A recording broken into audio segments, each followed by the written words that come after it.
Hi guys, it's Rachel with WTI, and I wanted to share one of my favorite books from the Wonderful World of Reading collection by Disney.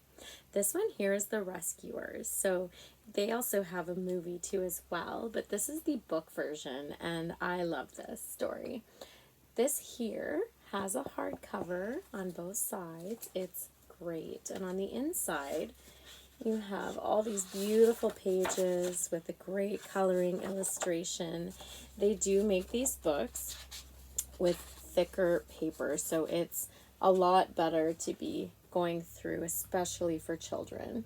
And this story in particular, you have these two mice, and they are detectives, and they are given the job to find this little girl, Penny, who has been taken by these two people who want to find a huge jewel that is inside a cave. So as you can see, there's Penny. So they have to find her and help her escape. So it's such a cute little story. See, there's Penny, and they're bringing her inside the cave to find this huge diamond. I don't know if you can see here. I gotta find.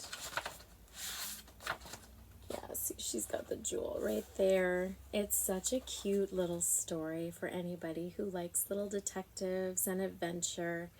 This is a good one to read, but that's just my point of view.